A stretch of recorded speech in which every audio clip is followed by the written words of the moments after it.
Good afternoon, everyone.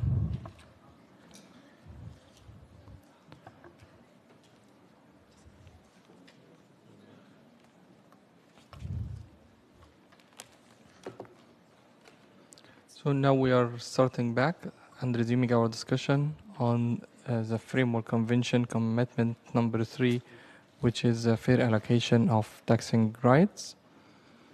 We heard different points of view at the morning session, and I think we're going to start from where we finished based on the comments we saw, we heard from you actually, and we will continue our discussion.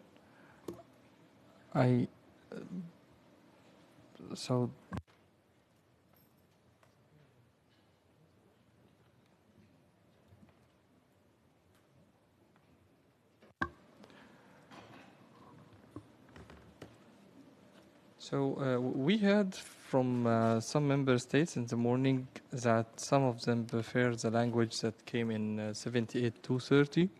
Some others just see that paragraph 14 in the issue notes also works. But almost everyone agrees that the commitment need to be kept on a high level. And I think we start talking about the meanings of the words being used when we talked about the business activity and the economic activity, and we get some comments from different member states on it. So we believe that in order to have everything in front of us, why not to go back and look at 78-30 and what has been there. And mainly we will be looking at this, we will have it in the screen. I know maybe not everyone is prepared to have 78-30, but then we will go in two questions. Yes, here it is. The first one is this is the level of high level that we are referring to, similar to this and similar to paragraph 14, maybe 14 a little bit wider and having some principles. So this is the first question, if this is the level of details we are looking for. We are getting this out of the comments and what we heard in the morning. This will be the first question, and second question after that will follow. Now, if we're comparing what we have in 78 to what we have in paragraph 14, we will find that we now standing in front of three concepts: business activity, economic activity, and value creation. Actually, this statement includes both of them, economic activity and the value creation.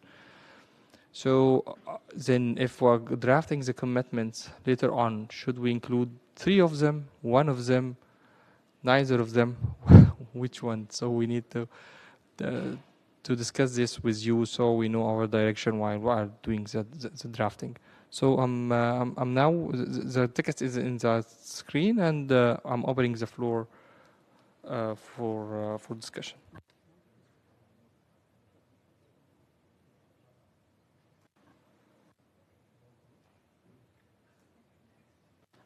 Okay, Patricia would like me to clarify again that it's not because we are drafting right now, so we are not reviewing the text right now, but because we need to get the direction where to go while we are doing the drafting, which is not now, that we are going to do in the intersessional work from now till Nairobi in November. So we need to hear your thoughts about the different points of views that we had in this morning.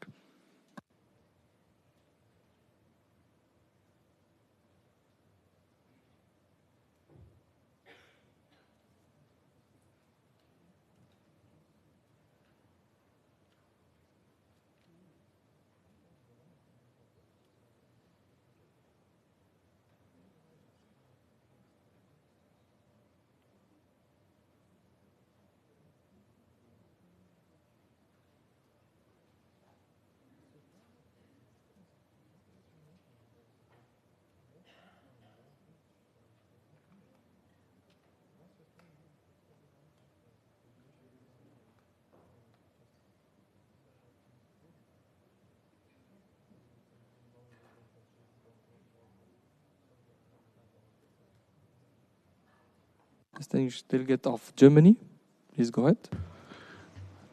Thank you, Mr. Chair, and thank you for sharing this proposal with us. So I might have missed it, but it can be that you have already explained it to us. But to me, it seems like this is inspired by the FFD4 outcome document or the language, to which also Similar. Mexico was referring to previously. So I think it was paragraph 28. Letter E, but there are some deviations to that language, which is only a couple of weeks old. And did you already explain or elaborate, or could you please, why there are those differences? Thank you.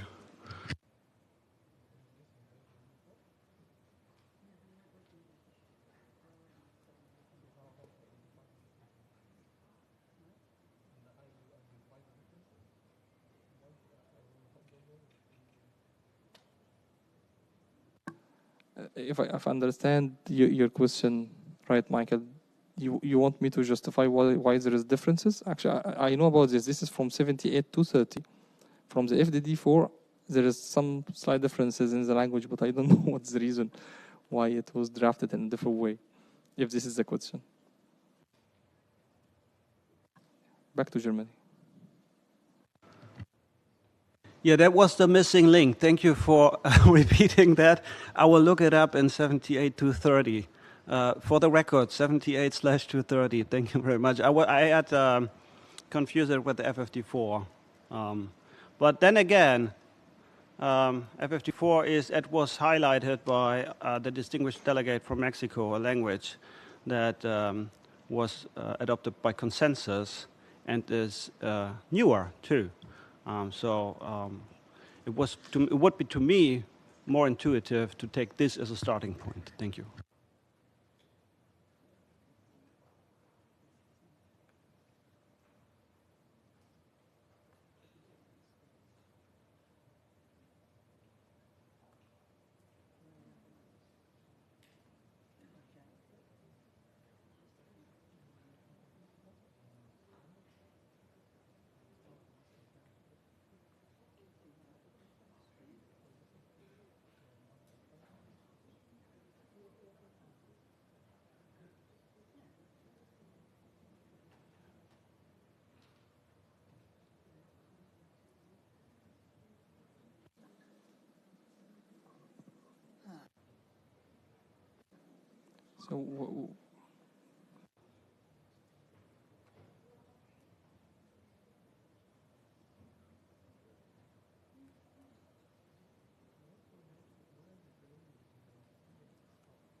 So we are getting the text of the FFD4 as well, so we can compare and look.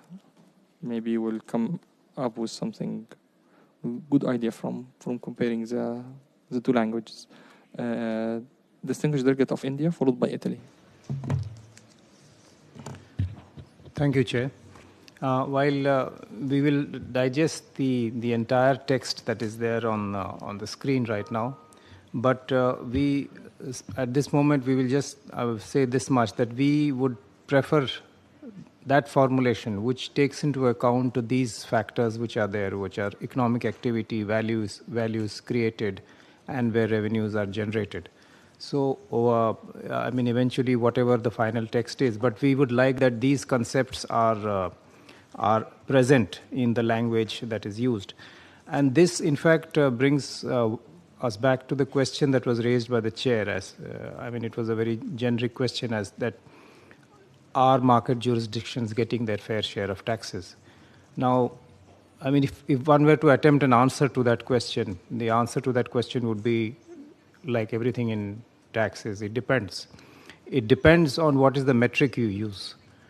Whether you use, and how do you measure whether, what constitutes fair share. Like, just to give an example, I mean, suppose you were to say that the arm's length price, determination of the arm's length price is the final answer to the fair share, then a country like India would say that no, that is not the correct, that is not enough. So therefore, to measure whether a country is getting or any jurisdiction is getting a fair share of taxes, it depends on what you use to measure. Now, these phrases, occurring of economic activity, value creation, revenues generated, are what constitutes a measure of fair share of taxes. So that is one of the reasons why we are more comfortable that these phrases and these expressions are there in this commitment. Thank you. Thank you. Distinguished Delegate of Italy, followed by Kenya.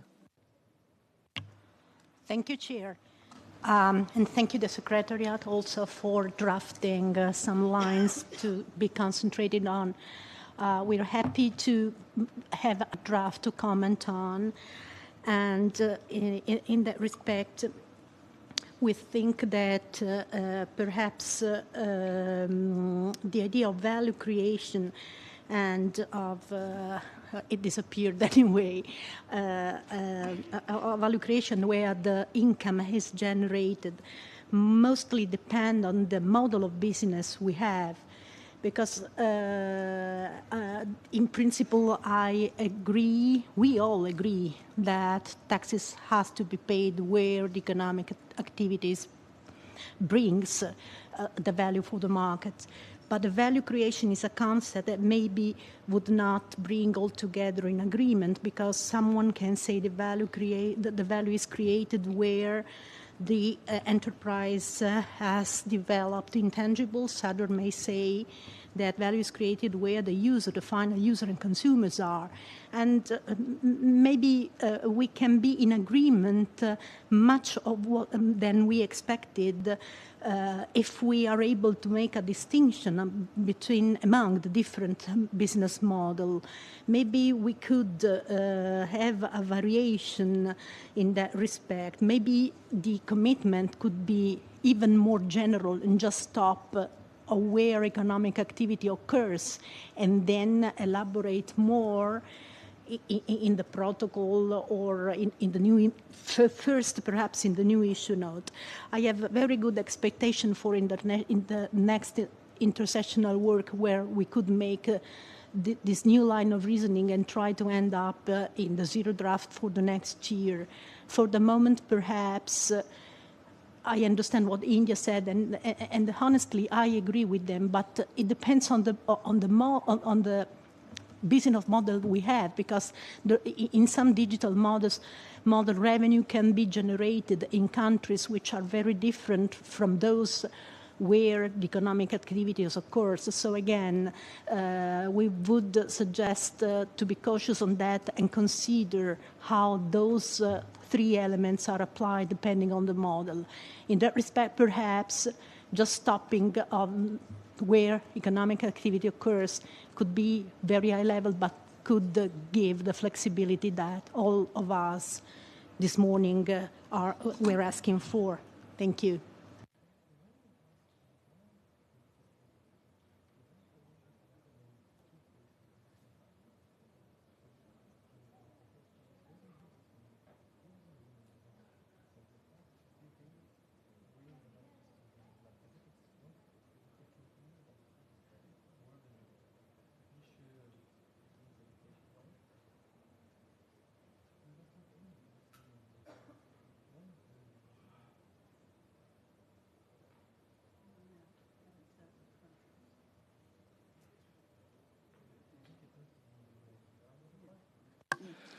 Okay, before moving in the floor, I will get back to Italy, because I think Italy raised a good point that, yes, so sometimes the people say that it is where the IP stays or developed, the enterprise develops the IP, this is where the value is created. Others saying, no, it's where the users And what I see here is that both texts, actually value can be created in two locations, two places in the same time. So it's not necessary that the whole value is created just in one country. Maybe it's shared between the values, like shared between different countries. And none of these two texts, I think, gives this meaning. It's just saying as if, maybe I'm wrong. I'm just discussing with you, but it's saying that should pay taxes to governments of, yes, it's countries, not one country, where economic activity occurs, value is created, as if it should be taxed in just one place, value occurred in one place.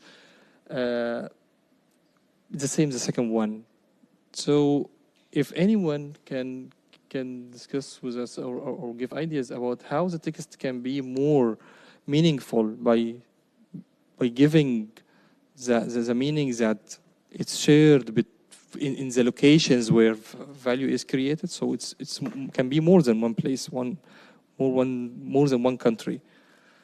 So the word countries in the first text, yes, can give this meaning, but I believe it's still not that clear. Distinguished delegate of Kenya, followed by Ghana. Thank you, Chair, and thank you for presenting the proposal for discussion. Just an initial reaction to the proposal, and there are two issues we'd want to raise. Our preference would have been to, as we'd said, to leave the commitment as it was in 10A, but if there has to be an elaboration, then we would support the adoption of all the three factors. That would be economic activity, value creation, and revenue generation, and not to leave out any of them. Like, for example, in FFD4, I think they've left out the concept of revenue generation. So if there has to be elaboration further than 10A, then it would need to take into account all the three factors. And second, we really feel that the words fair allocation of taxing rights has to actually be included in the commitment. And we don't see those words in the current proposal. Thank you, Chair. Thank you. Distinguished delegate of Ghana. Thank you, Mr. Chairman. And I wish to congratulate all of you for a good job done. Yes, my comment comes in support of what Kenya just said, and also in support of what India just said. And just to make further points, as you asked the question that whether or not these three elements actually answers the question or may not create anything. But I guess from the beginning, when you posted this test, you said we are not drafting yet. This is just to see whether or not all these three elements or other elements has to be included. And of course, we say that yes, we should have all these three elements. And I'm sure during the drafting stage, properly so-called, we would now distill how to draft it to reflect so that we will not create any confusion as to whether or not economic activity has taken place here or value has created here. Because then that will come out during the drafting stage, properly so-called. But in generality, I think that we are of the opinion that all these elements has to be within the text. Thank you, Mr. Chair.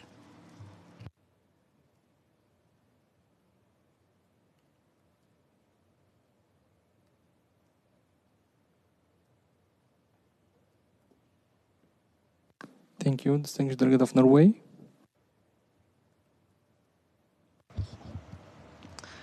Thank you, Chair, and I think it's helpful to have some text suggestions to base our discussions on, and these are only initial reflections of the two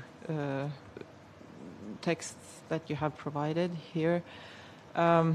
We still believe that it's important to keep this at a high level,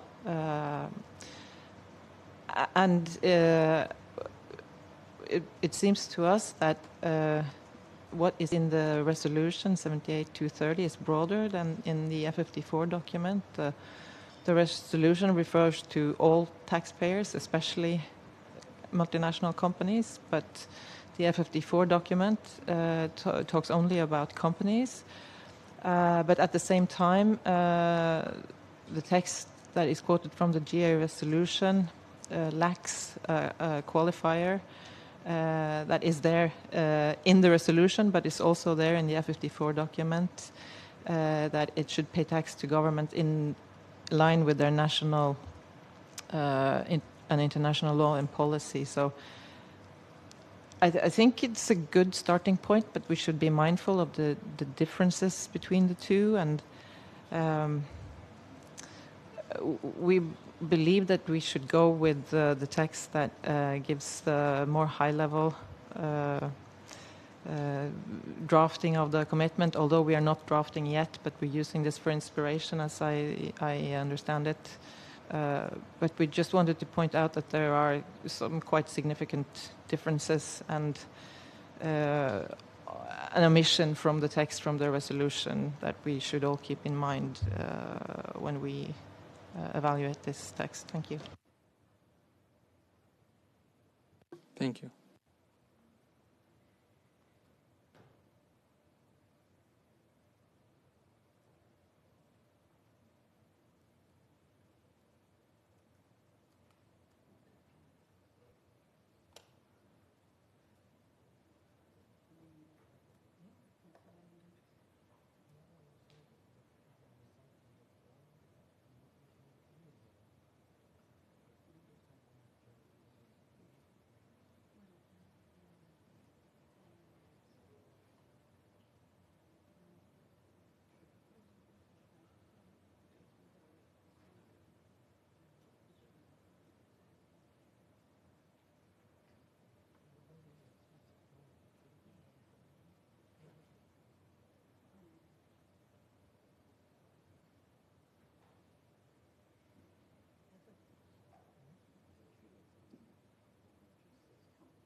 Distinguished delegate of Chile, followed by Canada. Thank you very much, Chair. A short comment. The FFDA is actually more limited than our terms of reference, the way that we see it, and therefore we think that the inspiration is better focused on the GA Resolution 78-30, where the components are economic activity occurs, values created, and where revenues are generated. Those are good added value to the commitment. We do agree with Kenya, at least the last intervention I heard, that we should include fair allocation of profit, fair allocation of revenue as well. So I would agree with the esteemed colleague from Kenya on that. Thank you very much. Thank you, distinguished delegate of Canada. Thank you, Chair, and thank you to the Secretariat for bringing these additional items to our attention. Looking back at the GA resolution, it actually forms part of a larger part of a preamble, I note, and we've only taken kind of the middle portion of that preamble. So I think it's also important to kind of remember the context in which that was included in the preamble when we were talking about eliminating tax evasion, base erosion, and profit shifting. And also I think it was already mentioned by the delegate from Norway. There was also reference to in accordance with national and international laws and policies. I think certainly open to consideration, further consideration of looking at the terms where economic activity occurs and where value is created. Struggle a little bit in this formulation of the GA Resolution 78-230 with revenues are generated, because revenues are generated from what? And is it the revenues generated from that economic activity? If I look at the drafting in our issues note in paragraph 14, we're clearly talking about the income that's generated from such business activities. And here there seems to be no link to revenues generated. And so for me, there's a little bit lack of clarity in terms of what is meant by that third aspect, which I note was not included in the more recent FFD4 agreement or provision. I know we're not drafting, but it's unclear to me if we're also going to say in this commitment fair allocation, and then does fair allocation mean something that equals this? Like it's not clear to me how fair allocation would fully work with now these proposed terms. And lastly, I think it's important not to lose sight of that. Think it's very important if we start getting into more detail. I think that the second sentence that currently appears in paragraph 14, it's very important not to lose sight of the economic efficiency, tax neutrality, simplicity, and administrability, whether that comes in the commitment or parts of it that aren't already there are included in principles. So I think if we get more detailed, we shouldn't lose focus on those important points that we heard a lot of support for as well this morning. Thank you. Thank you. And I feel from your interventions that you are more toward 14 than the 54 and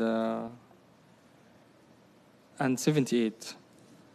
Like, and to a large extent, I agree. I think paragraph 14 was very well written by the work stream, actually, and include a lot of aspects that everyone here is referring to. So I think, yes, 14 include a lot. Maybe it's not final. I think it need more enhancements and other things to be added, but I think it include big part of what we are talking about. Thank you. Distinguished Delegate of China. Thank you, Chair, and also many thanks for the new text. Of course, we need some more time to digest. So I will just present my preliminary thought on this. To me, it seems the revenues generation. Of course, we are talking about the revenues for tax purposes rather than the accounting revenues. So in this sense, revenue generation may overlap with the concept or notions of economic activities and value creation, because economic activities and value creation will result in revenues generation for tax purposes if work stream 2 will come up with some new rules to capture such revenues in accordance with the principle of economic activities and value creation. This my thoughts for the time being. Thank you. Thank you.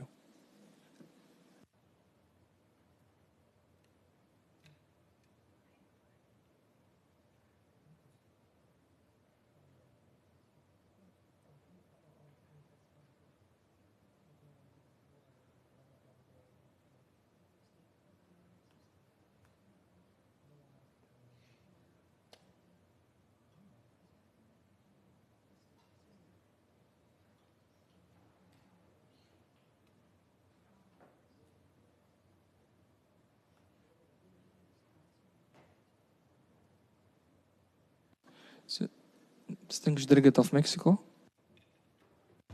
Thank you very much, Chair. Thank you for taking into consideration our proposal to take the Compromiso Sevilla language on 2080 on the screen. We do see that, of course, the GA resolution specific to international tax cooperation, so it's only focused on that aspect, and the Compromiso of Sevilla is more broad because it takes on the action areas of ARES. So, of course, language-wise, we're going to be divergences so that this could be adopted by consensus. But I just want to flag that if there's going to be a drafting exercise soon on whether on some of these aspects, then it would be advisable to have something in written form shared with member states before October, because GA Resolution 78-230 is going to be negotiated in its 80th session in October, and therefore that language might change in the negotiation room here. So whether or not this committee or this bureau is going to share something with member states, this will probably inform the way that we're going to see this language evolve, and therefore help when we come back to Nairobi and see this drafting again, because we've seen in different cases that parallel processes tend to overlap with each other, and then they tend to be creating different languages. So just for consistency's sake, I think that whatever comes out of this exercise, if we base it off a merger between GA 78-230 and some of the issues in F54, or if we tie the fair allocation of taxing rights language to any of these ideas, then I think the sooner the better, and the more knowledge we have of it, then the more we can actually pursue this in the committee season and make sure that when we get to Nairobi, we're in a position to finalize whatever definition of this that we want to have for the Framework Convention. Thank you. Thank you.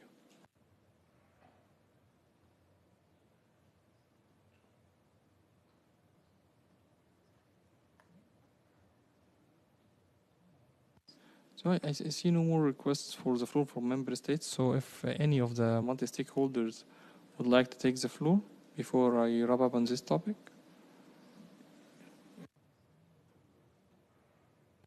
Distinguished representative of Oxfam, please go ahead. Thank you, Chair, for the opportunity to speak. We are in agreement as civil society that we think that the wording on fair allocation of taxing rights is absolutely important, and it should be within the commitment. With regard to all taxpayers and especially multinational companies and transnational corporations, our submission as civil society is that we should also include high net worth individuals because so as to make the work of the future conference of parties much easier, because the scope will not be limited to just corporations, especially when we talk about other commitments that were mentioned within the terms of reference, including taxation of high net worth individuals. Now, with regard to value is created, as expressed previously, we do have some concerns about value creation and it being used as an element.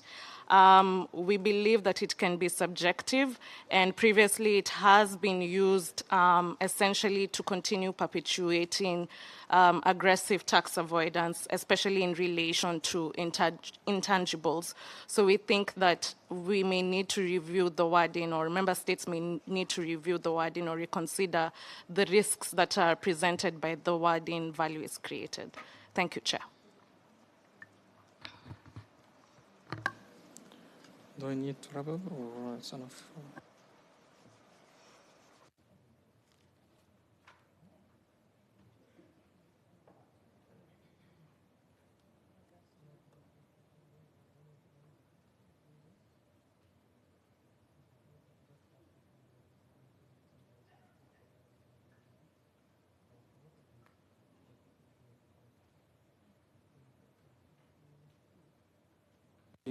To talk about the fair allocation. It needs to be my.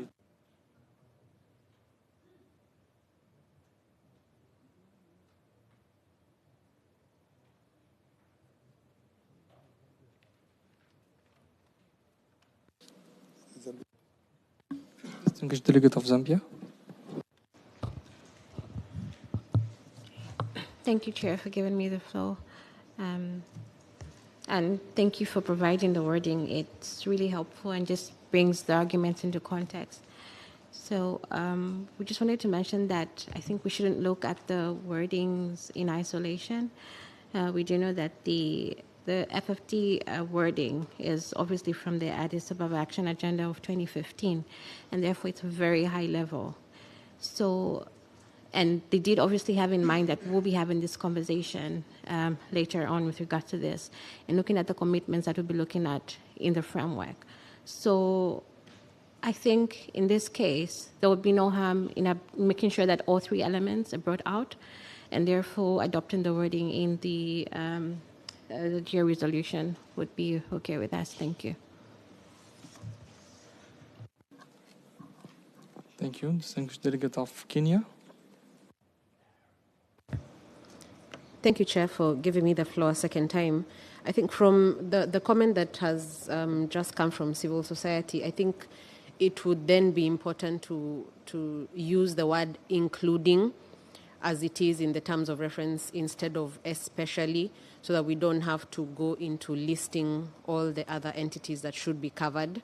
So I think including would be better than especially. And then on the issue of a principle, since it came up, I just wanted to comment on the fact that there was a proposal earlier to add tax certainty to the commitment.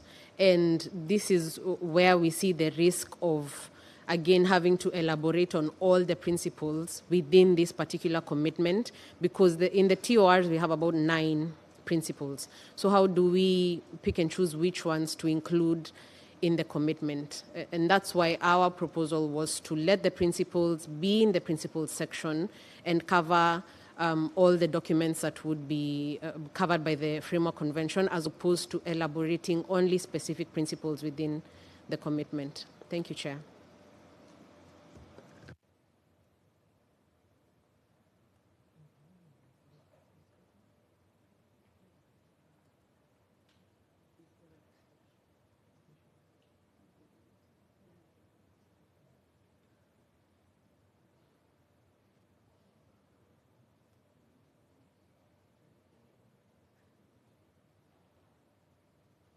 Thank you. Distinguished Delegate of Cameroon, followed by Switzerland.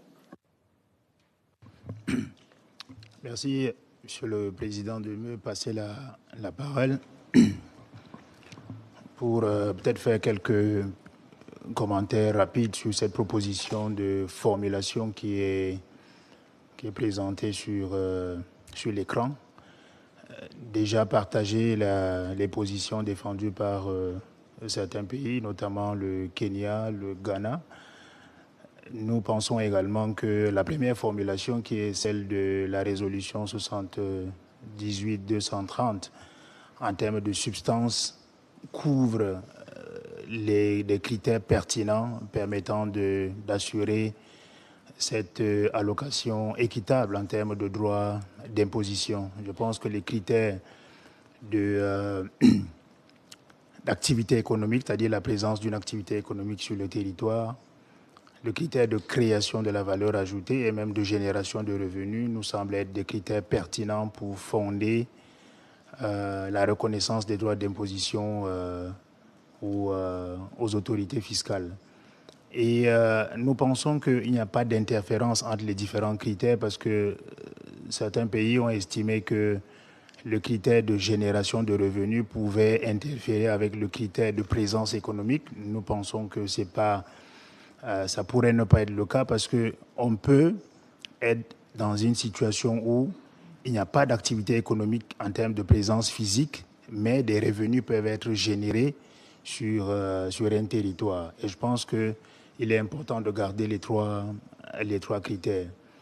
Maintenant, du point de vue de la formulation, nous voulons peut-être suggérer que c'est vrai que le moment viendra de discuter sur la formulation de cet engagement-là dans le fond, mais nous pensons que la première proposition qui met l'accent sur l'engagement à travailler ensemble ne nous semble pas suffisamment fort pour obtenir le résultat qui est recherché, alors que dans la deuxième formulation, qui est celle de FFD4, on voit que l'accent est mis en termes de résultats.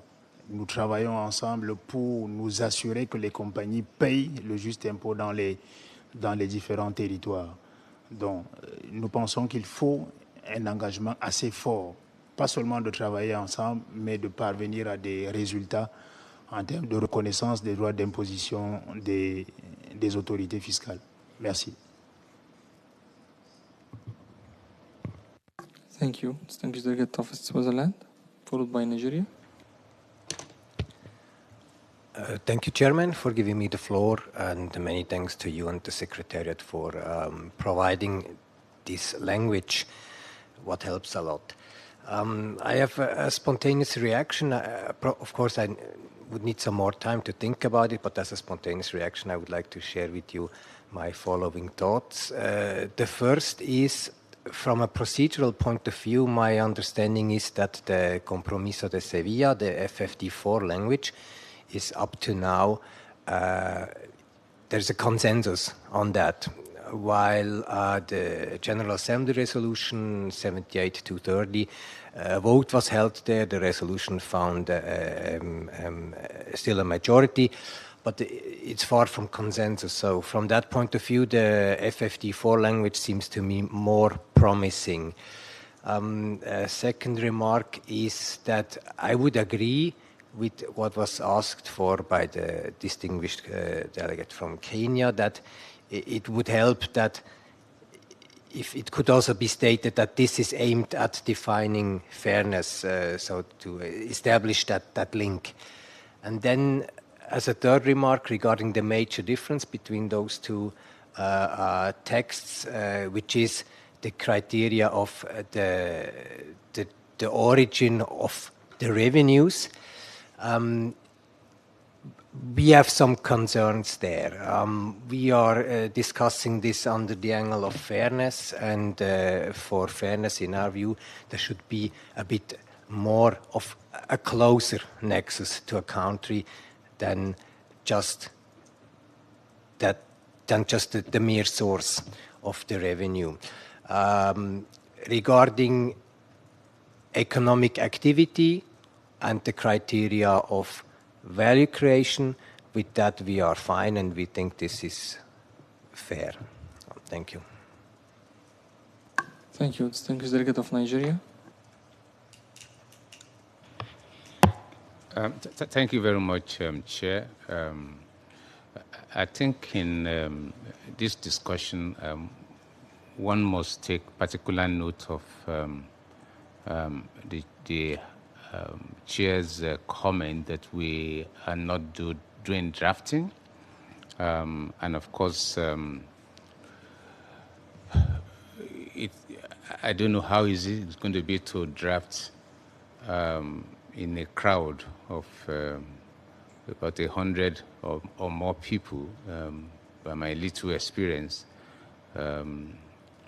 drafting is not done in a crowd, and so my comment therefore is just general. First of all, again, not being sure of the objective of what we are trying to achieve with these two statements. However, if it is to shape our mind as to what we're going to be coming up with in terms of drafts,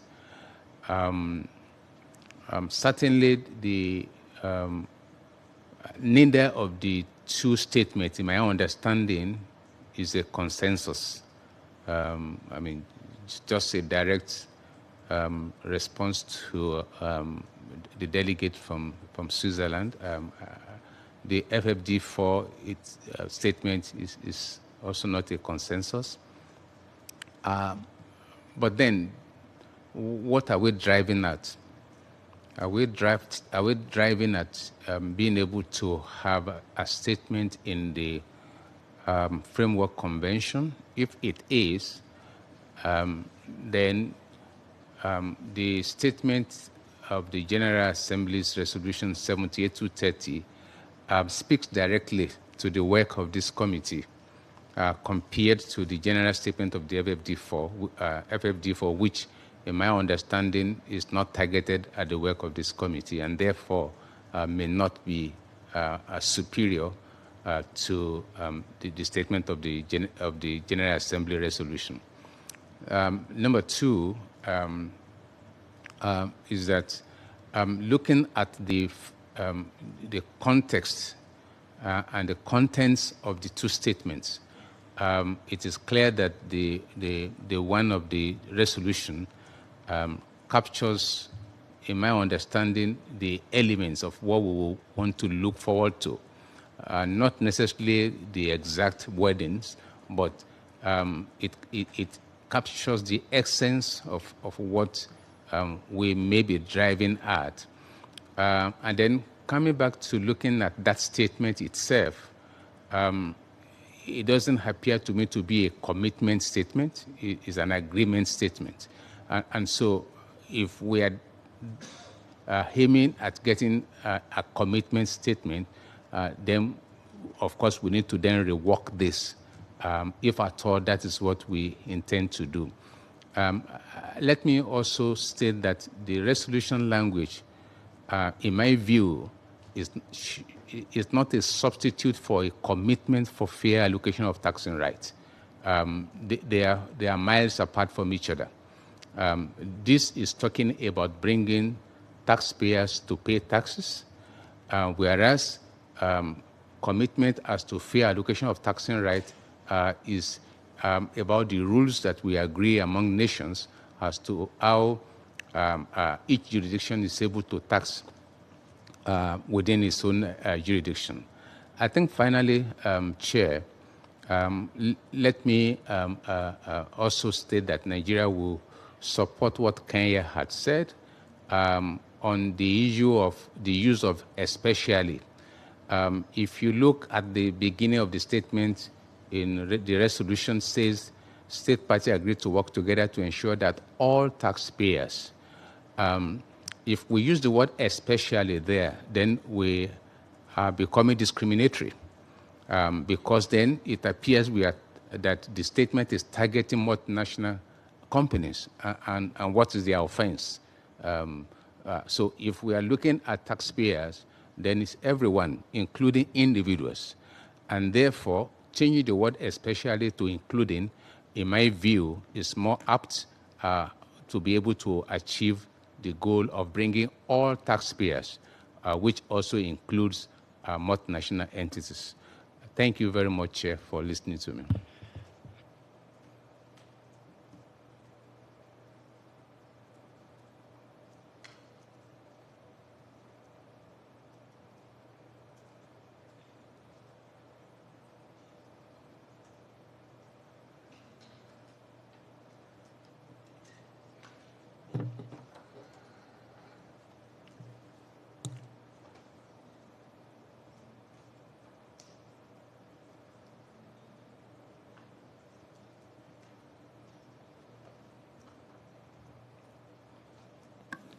Thank you. Distinguished delegate of Algeria, followed by Mexico. Merci, Monsieur le Président. Donc, avant toute chose, je tiens à souscrire à la déclaration donc, du Kenya, de l'Inde, du Chili et du Nigeria, ainsi que du Cameroun. Donc, en ce qui concerne la proposition qui a été formulée pour l'engagement, en ce qui concerne donc les critères donc d'équité et de partage d'imposition, nous estimons que le défi qui est lancé dans le cadre du mandat de cette convention cadre, c'est de répondre à tous les défis qui sont lancés par les nouveaux modèles économiques. Et dans une économie hautement intangible et hautement numérisée, nous devons essayer de trouver tous les moyens d'assurer une imposition équitable donc, et juste par rapport au modèle économique existant. Donc il nous semble à juste titre que les trois critères qui sont repris dans la résolution 78-230, il nous semble qu'elle répond mieux aux exigences de la Convention cadre donc, et de ce que nous recherchons en termes d'équité et de couverture des transactions et des opérations qui sont effectuées, les prestations de services notamment qui sont effectuées dans le cadre des relations entre États. Donc, il nous semble que la résolution 78-230 est la plus appropriée en ce qui concerne l'engagement précité. Voilà, merci. Merci, Monsieur le Président.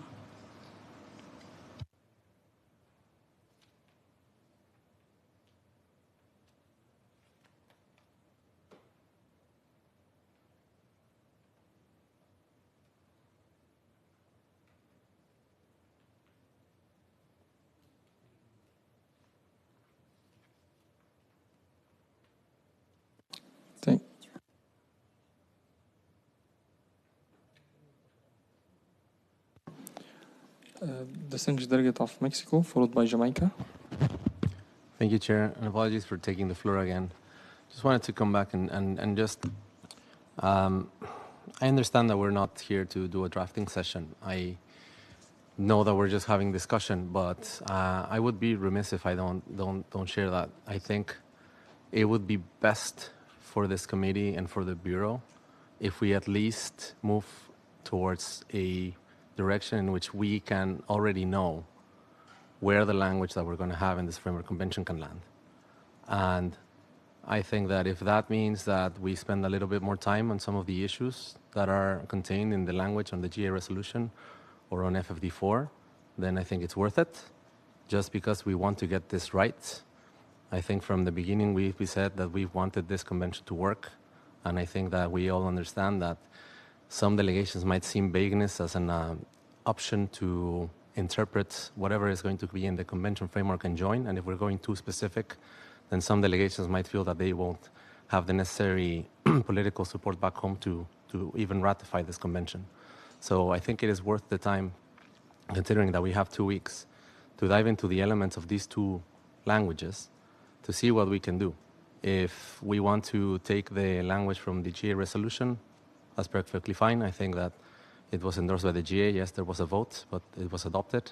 FFD4 was consensus. 192 countries adopted it by consensus in July. So I think both work. Both have the same roots, let's say, which is ADES 2015. And I think that if you want to play with the language, I think if you want to add the allocation of fair taxing rights into any of these languages and make it a commitment, then there's something we can do. I don't think that they're mutually exclusive. And I think that the best option for us is to at least work into trying to generate the best option that you can then take to the Bureau and just craft, fine-tune, so that we don't have to come back to this, because then we're going to go into the protocols, and then we're going to have a similar issue when we start to define the actions that we're going to take to make sure that the protocols respond to the framework. So humble suggestion to see if you can designate a team here to work on drafting some ideas, or you want to go and see, and we can start asking why some delegations feel uncomfortable with the revenue aspect in the GA Resolution 78-30, or how do we better incorporate language on taxing rights in the FFD4 language. We're very more than happy to support this exercise, because we do see merits in getting the framework right, because this would set the tone for how we are going to engage in the protocols. And to my delegate of Nigeria, I wish you would have been there in Sevilla, where everybody adopted this by consensus, real consensus, and it's the most recent consensus text that we have in this organization. So I would just say that, you know, there is merit in looking at this and the roots of this, as I mentioned, ADES.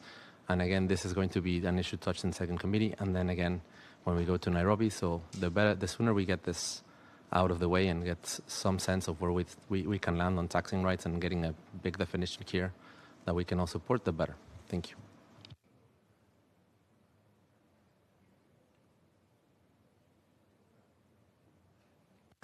Thank you. Distinguished delegate of Jamaica.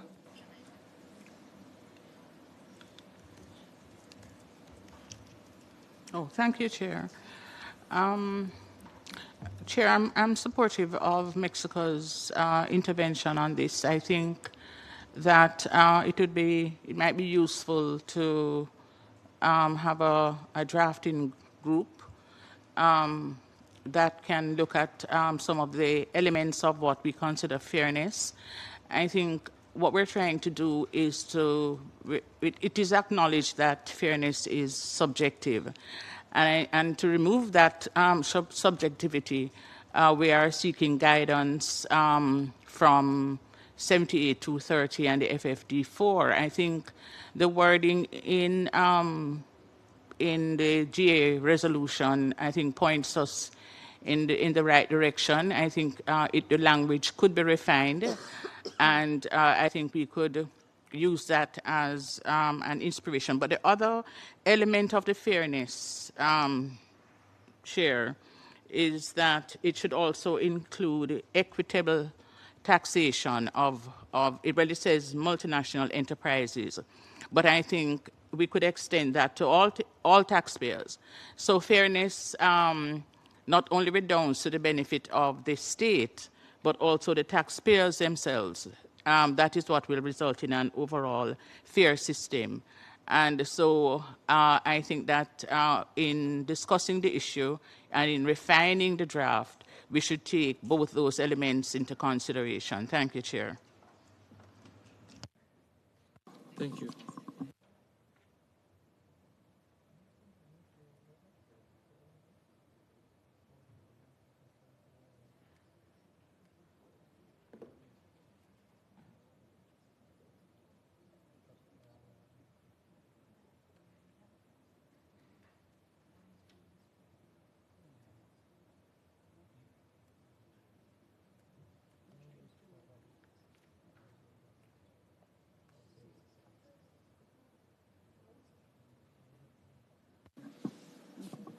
So, no request from member states, so we go for the multi-stakeholders.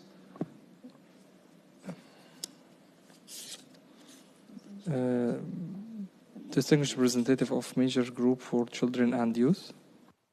Thank you, Chair.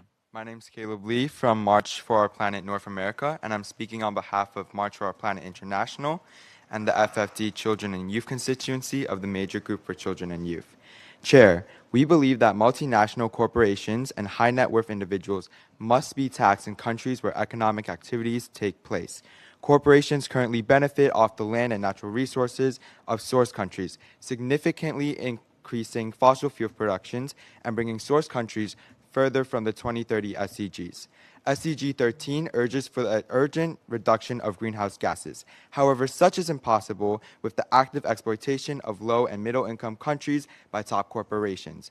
In the writing of this new tax deal, it is necessary to uphold and reiterate a commitment to a sustainable future, as sustainability sectors are some of the first cuts when adopting more cost-effective methods.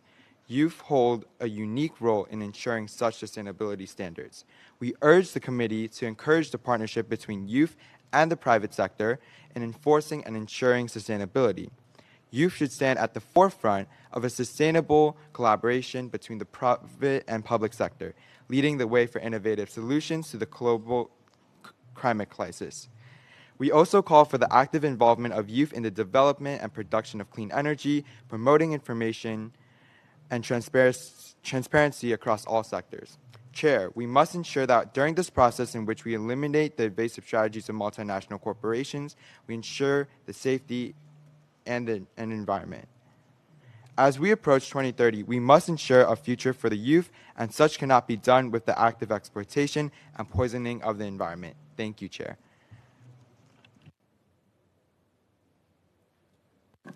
Thank you. Distinguished representative of ADAF. Thank you, Chair, for giving us the floor again. I want to quickly, on behalf of myself and my organization, to align with the comments made by Nigeria in this respect. We know that we're not yet drafting the language for the commitment here, but looking at the import of the text that has been supplied, both the FFD4 text and the Resolution 78-30 text, we have observed that it has fallen short of encapsulating the whole essence of fair allocation of taxing rights. Each of them a bit speaks about some sort of taxing right, but you can't speak of fair allocation of taxing right without also contemplating quantum of taxes to be collected by individual sovereigns in respect of the allocation itself. And practically, we believe that this cannot substitute for such language, such as language found in paragraph 10A of the TOR. And we encourage members, as we look at these other different languages, we should also look at them side by side with paragraph 10A of the TOR, which have laid a veritable foundation for us to arrive at acceptable language for commitment. This is very important because if you look at the FFD language again now, you could begin to see it subjecting it to existing international laws international tax laws which exist, we know, are not sufficient in fair allocation of taxing rights. You can talk of nexus, which we may need to create, that don't currently exist. So why are we subjecting such rules again to the existing rules? So these are the considerations we want to bring out for members, and then also encourage us to move a bit quickly so we can get to the substance of the matter. Thank you, Chair.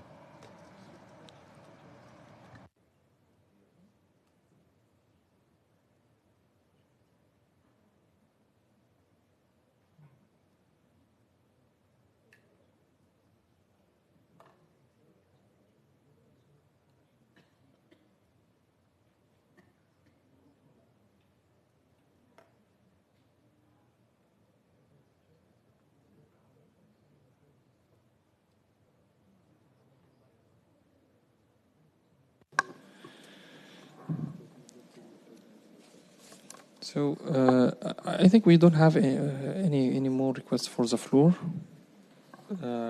So now I think as we are approaching the end of the session, we would like to convert to another light topic and get your feedback on it. It has been discussed in the work stream, but I think it was to be discussed here because I think it's cross-cutting all the work streams, which is exchange of information and the availability of information for developing country in specific, but also I think it's the same issue for some developed countries in having the information. So the question would be that it would be good to hear the experience of different countries in the field of exchange of information and what is the barriers they believe that currently exist, or what is the issues, what is the problems that they face while carrying out the exchange of information activities, and what prevents them from receiving the information. So I think if we go through this topic here in the wider scale than what we have in the work stream, that will enhance our understanding of this issue, which I think we'll need to work on it a lot to make sure that it is supporting all the work streams, whether the current protocols or even for the future protocols. So the floor is opened to discuss the exchange of information topic and what is the barriers and issues and problems or even areas of development that can be proposed. Thank you.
So we're going to have 10 minutes break as we are having some slides that can trigger the discussion.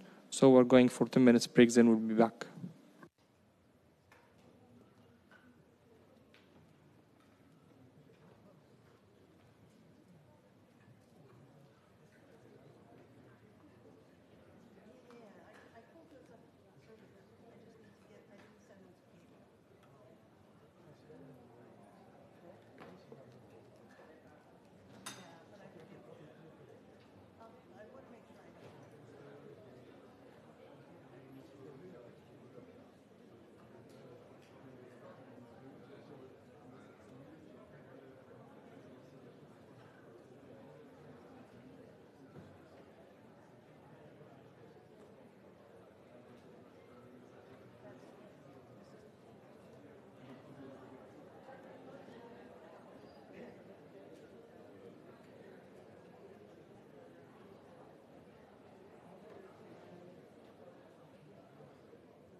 go home inside.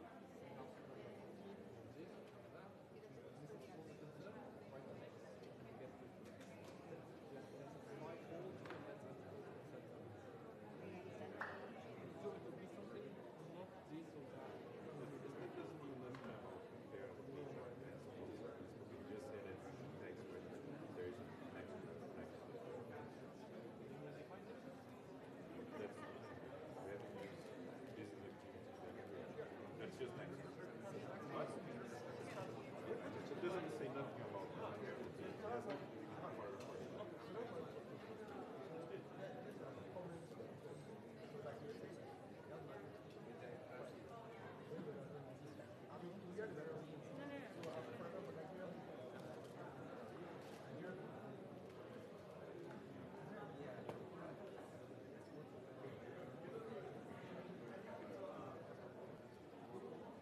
just said that we should tax where there's a problem. Then you express the ways of which by themselves are all of them.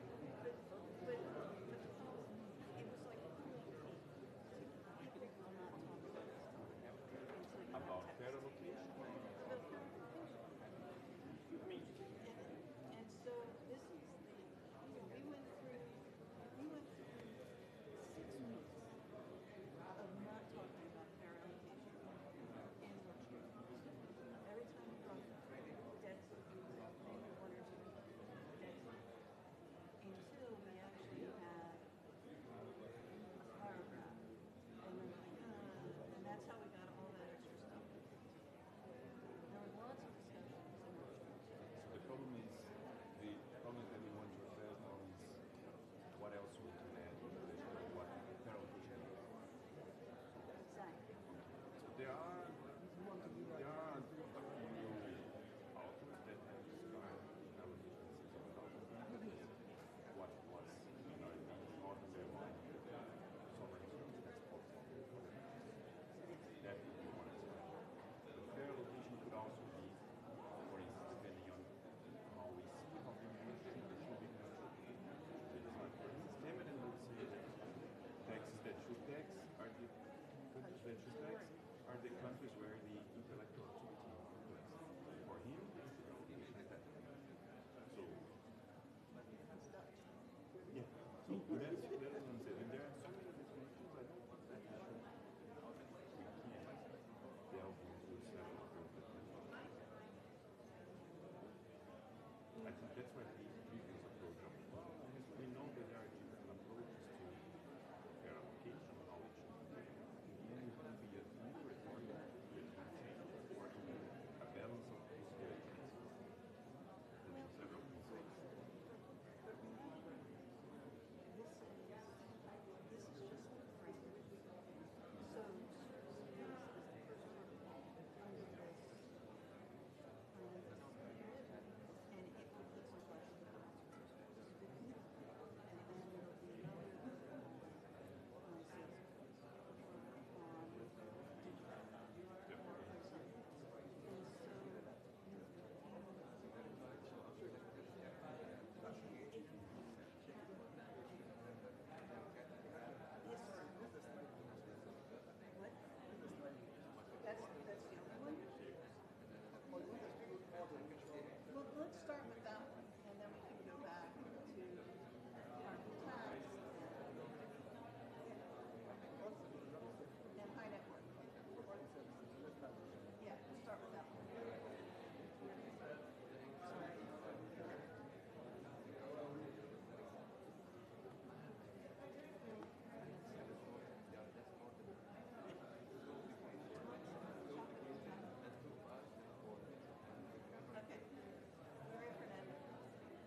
Welcome back, everyone. Are we ready to start? Here we go. Okay. So now we're gonna talk and discuss discuss the exchange of information topic, and I'm gonna hand over the floor to Daniel, the co-leader for Extreme One. The floor is yours.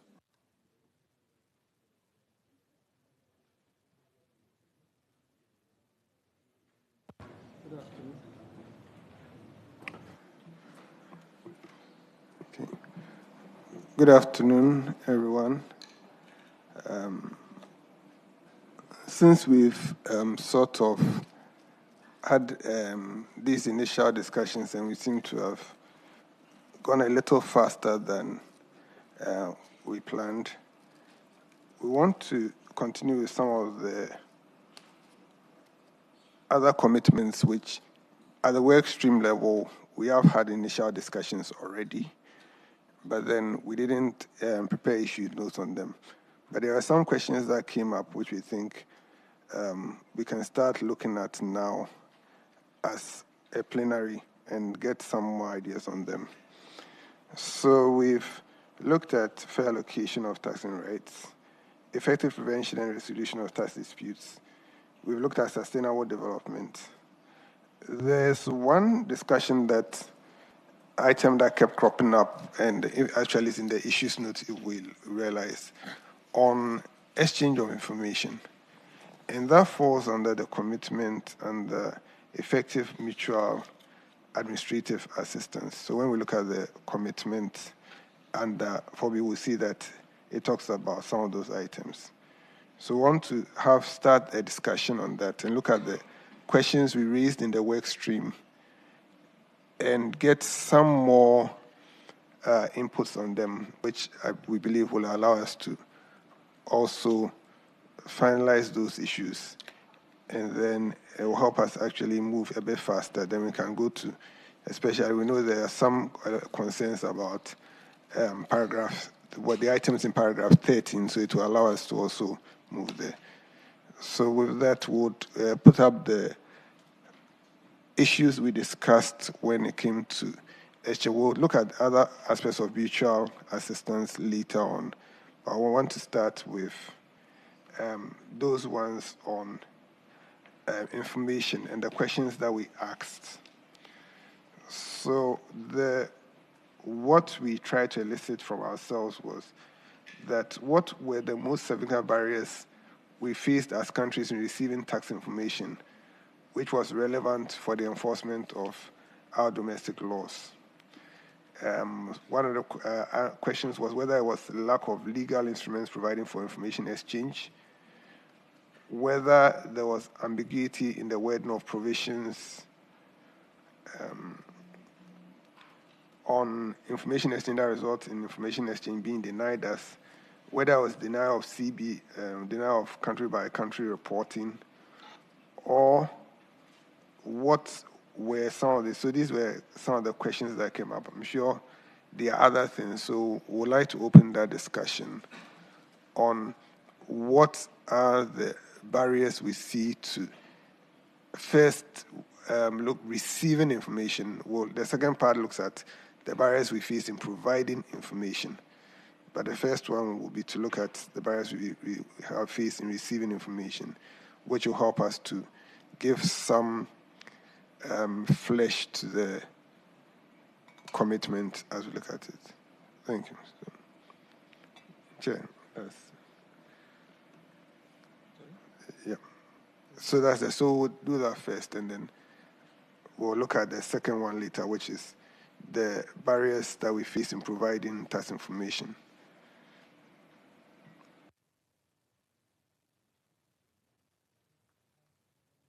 Yes.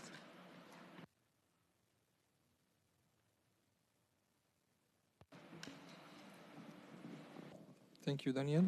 So, thank you, Daniel. Now the floor is opened.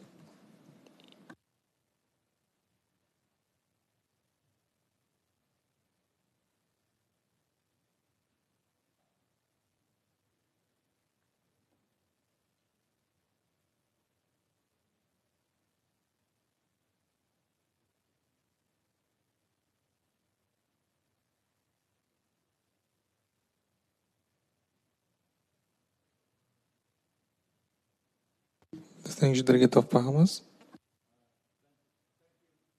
Chair, thank you.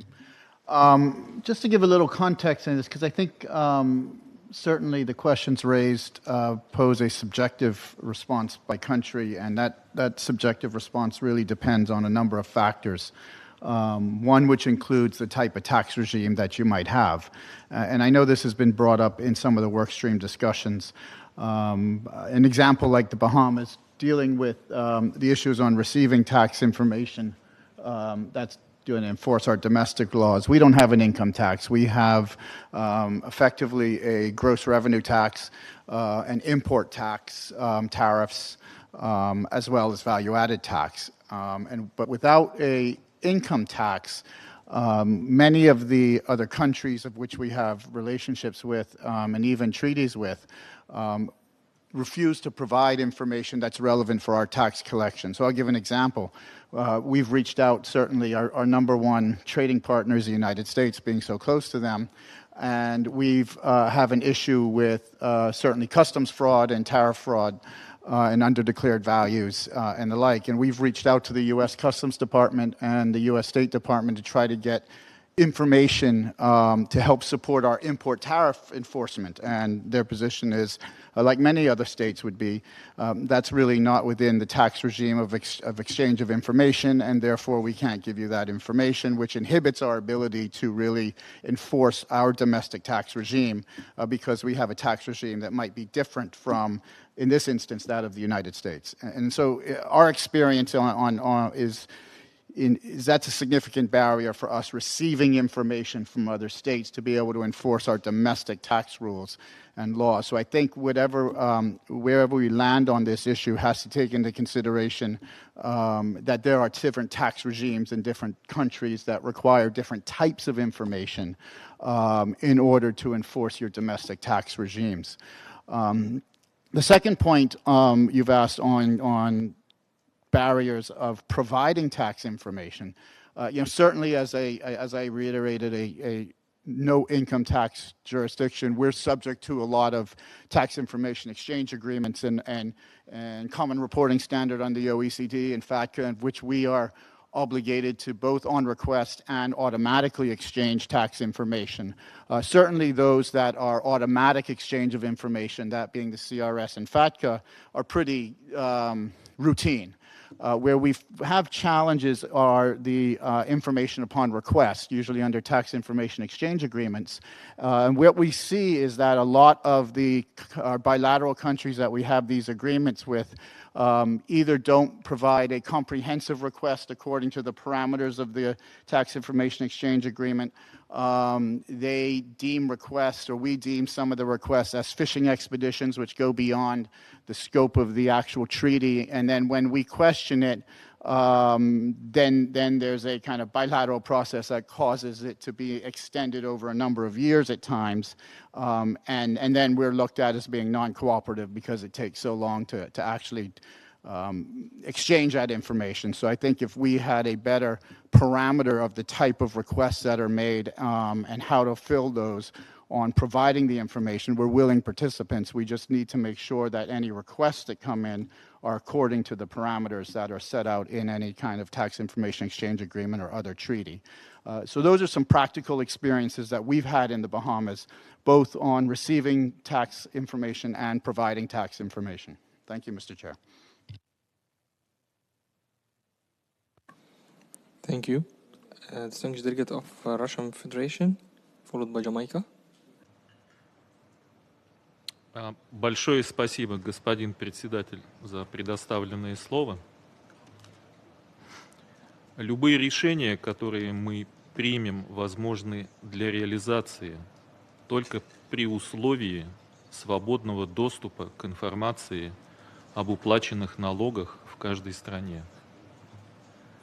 Страны-источники дохода не должны терять свою справедливую часть налоговых доходов только потому, что думают, что отказываются в пользу устранения двойного налогообложения.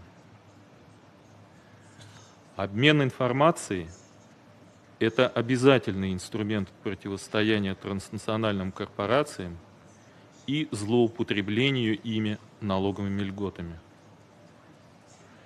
На наш взгляд, главным препятствием является недостаточное развитие инструментов автоматического обмена сведениями об уплаченных или удержанных налогах или отсутствие единой базы таких сведений. Поэтому, выступая в прошлый раз на эту тему, мы в том числе выдвигали идею формирования площадки обмена информацией на площадке Организации Объединенных Наций. Большое спасибо.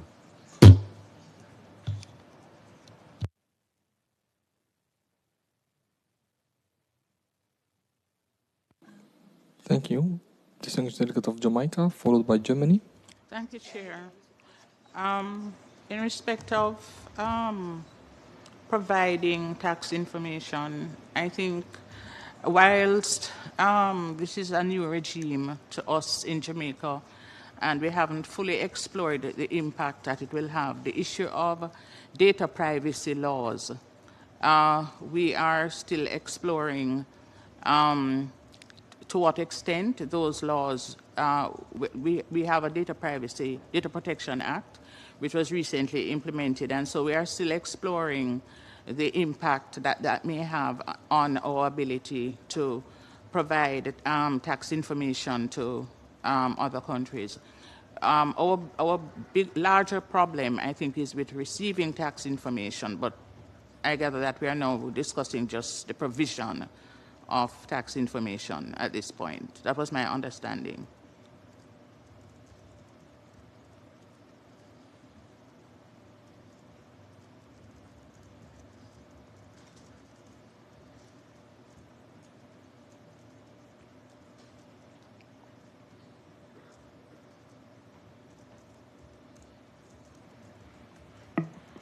Okay, so let's do the first one. We'll come to the second one later. We just want to do them in order.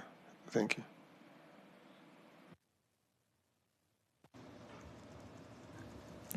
Thank you. The distinguished delegate of Germany. Thank you, Mr. Chair.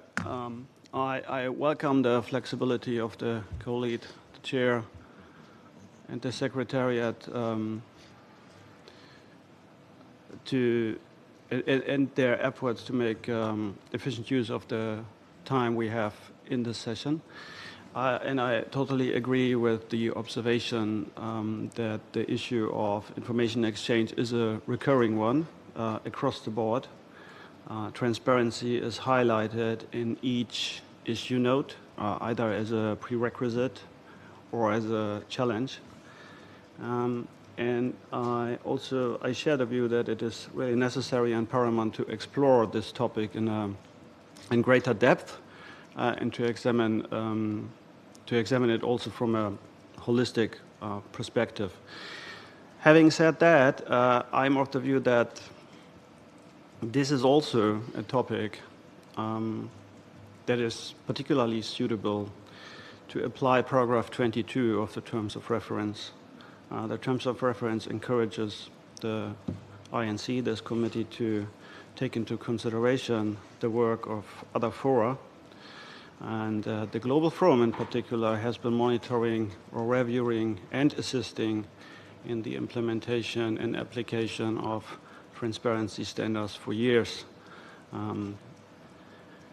This discussion, that is what I encourage the committee to, this discussion should at least be supplemented by the expertise of that fora. Thank you very much.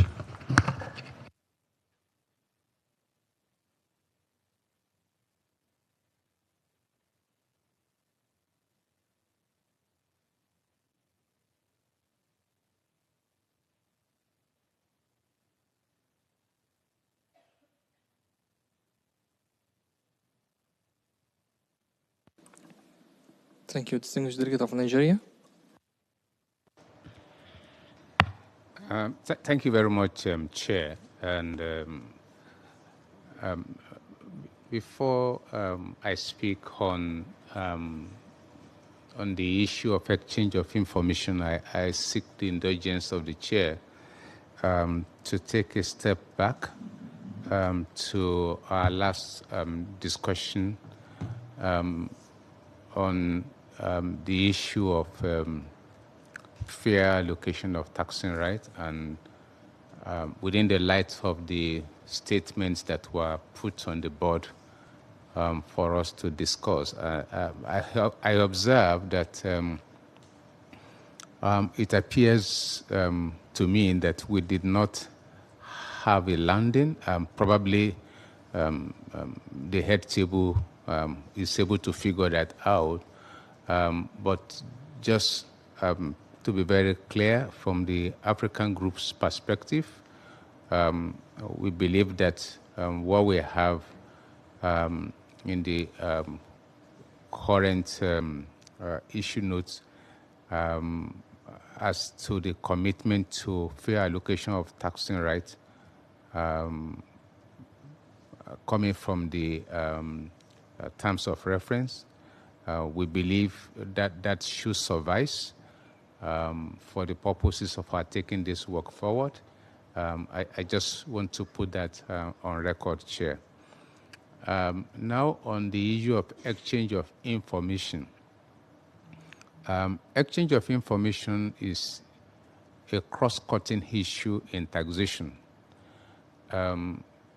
If we discuss the issue of fair allocation of taxing rights, for example, it has an implication for exchange of information, because where a tax administration is denied access to relevant information, is as good as taking away the right of that administration from administering taxes or the jurisdiction from imposing taxes, because where information is not available, taxation is almost impossible to do.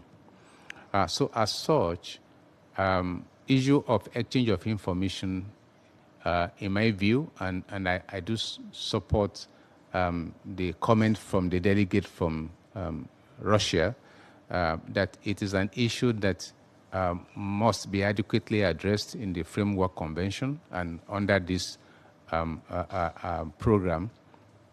Now, as to the questions that are posed there, I'm sure that if every country has to state the challenges under the current regime that we operate in, and that goes to the comment from the distinguished delegate from Germany, and I do agree with his comments that a lot of work has been done by the Global Forum in respect of exchange of information. Howbeit, there are also a lot of challenges, particularly for developing countries, for affecting their ability to have access to relevant tax information from treaty partners. And there are quite a number of reasons for that. Beginning from, number one, issues of the instrument under which information is exchanged, tax information is exchanged. It is clear, and we know from statistics, that many African countries and developing countries do not have as many tax treaties as will enable them to be able to effectively have exchange of information. Beyond the issue of treaties, also the standards required under the Global Forum for countries to be able to have access to exchange of information as such that many small countries are not able to afford to put those things there. Then the third issue is the issue of the peer reviews, where standards are set. The standards that are set do not look at the capacity and capabilities of jurisdictions. So you expect a small country whose whole tax administration is not up to 1,000 persons to have the same kind of standard with another jurisdiction who has over 50,000 tax officials and all of that. So there are actually a lot of structural issues that prevent many countries, particularly developing countries, from having access to tax information. and also being able to receive or to exchange.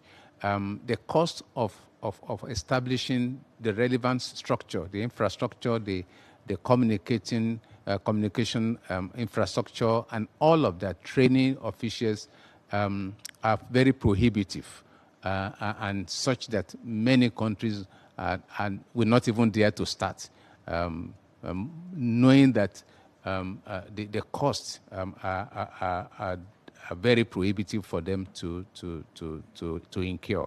So quite a lot of issues, Chair, and I believe that the Framework Convention will be able to provide adequate leeway, not necessarily discarding what has been done under the Global Forum, but then being able to see how whatever system is going to operate globally is able to accommodate the different capacities of different jurisdictions. Thank you for your patience with me. Thank you. Thank you, Delegate of Lesotho. Thank you, Chair. I feel like I shouldn't talk after what Nigeria has just indicated in terms of the practical aspects of us receiving information. If I may just talk to some of the issues that is indicated. I've just gone through a detailed assessment for automatic exchange of information. And in terms of the assessment that we think it's going to take us 3 more years to actually comply to the recommendations that will come out of that detailed assessment. So that is one aspect whereby the standards that we have to uphold to small jurisdictions could be quite burdensome, and it might take a very long time to actually make sure that you meet the standards. So in terms of the structural issues that is talked about, that's very much the case with us, especially in developing countries. On the practical aspects, we also have issues of existing legal instruments that are quite much open to interpretation. For example, one of the big issues that we have is on the issue of foreseeable relevance. Most of the time, ordinarily we'll go and request for information because we have started an audit of some sort. And you would not necessarily expect the other tax administration to start raising issues on the foreseeable relevance of the information that you are seeking, but that is the fact of what we are facing on the ground. So the fact that within a treaty, each of the contracting states, it's free to actually interpret and apply the treaty. That's where some of the practical aspects of the exchange of information and receiving the information comes from. I would stop here, but largely, Chair, is what the Nigerian colleague has indicated, and also as earlier laid out by the Russian distinguished delegate. Thank you, Chair. Thank you, distinguished delegate of India. Thank you, Chair. And I thank the colleagues from my distinguished delegates of Russia, Germany, and Nigeria, and Lesotho for their comments. We do admit and say that the issue of exchange of information is an extremely important issue. It has cross-cutting ramifications. And there are several things, or many things in the international tax system that needs fixing, but there are some things that are working. And India can speak from its own experience that we've been members of the Global Forum, and we must say that the standards that have evolved over years are now very robust. Now, I can understand that there have been issues of interpretation of this standard as to whether a domestic law of a certain country reaches up to the standard or it does not. And these are matters that have consumed a lot of discussions in the various peer review group meetings, etc. There are other instruments also like the MAC under which information can be exchanged. Now, I completely understand that there are capacity issues. I mean, that is even for India, where we also have issues where we have to build capacities within our officers. And it takes an effort. But that, I would say, is not so much a comment on the adequacy or the robustness of the standards, but on the mechanics of the member countries when they have to apply these standards in their domestic laws. So when we consider this issue, I think we must look at it from the point of view of building capacities within member states so that they can adhere to the existing standards and are able to effectively exchange information. So I think the focus of the issue related to exchange of information should be more on building capacities, on being able to ensure that interpretational issues do not limit our ability to effectively exchange information. Thank you. Thank you. Distinguished Delegate of Saudi Arabia. Thank you, Chair. On this issue, and I think as we have said at the beginning in our general statement, that capacity building should be something that embedded in all work streams and all issues we're facing, including exchange of information, because of the issues that we just heard the distinguished members and delegates highlighting.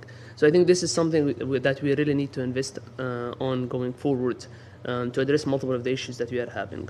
Also, when we come in providing information and what challenges we are facing, and I'm here talking maybe in providing information based on the double tax treaties, I think one of the issue is the issue of confidentiality and data protections. I think all of us maybe stand at different level of maturity when it comes to confidentiality, and especially when it comes to personal data protections. Different jurisdictions, including Saudi Arabia, legislated new laws and regulations to govern that. And I think one of the issues that it's very hard to exchange information with countries that stand at a different level of maturity than the country that is sending the information.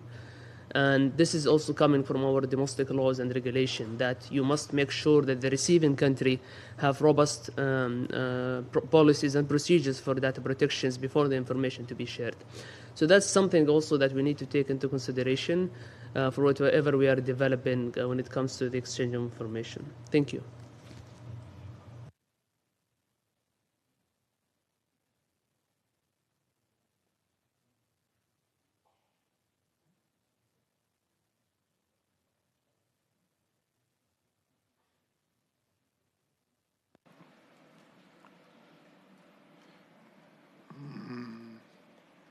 Okay, it seems there's no other intervention on this one.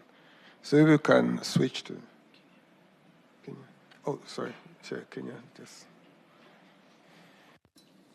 Distinguished Delegate of Kenya. Thank you, Chair. On the issues we're discussing, I think we had really elaborated on the issues we face in exchange of information, both last year when we were justifying the commitment on effective mutual administrative assistance, and also in both Workstream 1 and Workstream 3. But in a nutshell, the main challenges that we have faced is not in meeting. We have no issues when it comes with the legislation or the standards that are currently set in order for information to be exchanged. So we have the legislation, for example, on data protection. We meet the standards that are required, for example, for unforeseeable relevance, but information is still not being exchanged. So for us, this is not an issue that would be solved through capacity building. We have the laws in place, we meet the standards, but for one reason or another, information is still not being exchanged. So in our view, or at least in our case, capacity building would not be able to solve such an issue. And then the other main issue we have had is in terms of it has been extremely expensive for us to put in the infrastructure required for this information to be exchanged. And for us to have such a burden as maybe one of the bigger economies in our continent, then it is much more of a challenge for other smaller economies. So it's been very expensive, but also where standards are met, information is not actually exchanged. So those are the challenges that we've been facing in exchange of information. In terms of, in context, to put this in context, since we are discussing the commitments, and here we're discussing the commitment on effective mutual administrative assistance, we do believe that the commitment should be adopted as it is in the terms of reference. And also just to echo what the delegate from Nigeria has said, if we are to take the same sentiments back to the discussion on fair allocation of taxing rates, our initial comment was that we would prefer to have the commitment to be left as it is in the terms of reference in 10A. And from the discussions that we have had, the wide discussions, we know that they have just become more complicated the more we have tried to elaborate it. So we do believe that commitment should be left as it is in 10A. And when we're looking at this commitment on mutual administrative assistance, we do believe that the terms of reference have already guided us on the wording that we should adopt. Thank you, Chair. Thank you. Distinguished Delegate of Zambia. Thank you, Chair.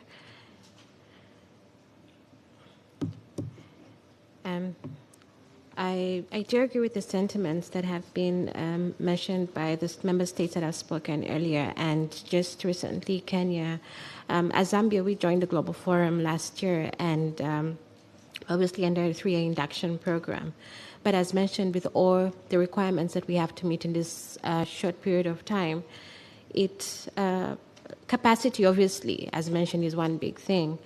But apart from that is also the standards that are obviously at the same level with other countries that have already been members and have been able to implement some of these standards earlier.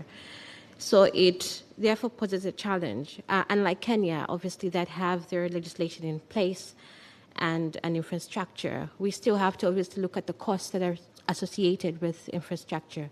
We did have our information security assessment done, and like Lesotho, we have about 3 years to meet those standards. But then with fair allocation of taxing rights, like Nigeria has mentioned, how do we then ensure that we have the information to ensure that the multinationals are taxed correctly? Because then we still can't make those exchanges.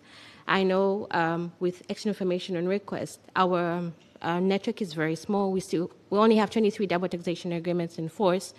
And so we obviously need to sign the MAC, and that's something that we are exploring. But as like other countries and other developing countries, capacity is small. We are lucky we have government goodwill, and therefore hoping that the ratification process of the MAC is going to be an easier thing. But it's not all countries that have that commitment from their governments to ensure that the legislative process is in place. So our experience as Zambia is that, as India has mentioned, the standards are okay, but the mechanisms of how developing countries will meet those standards is something I think that could be considered. I thank you.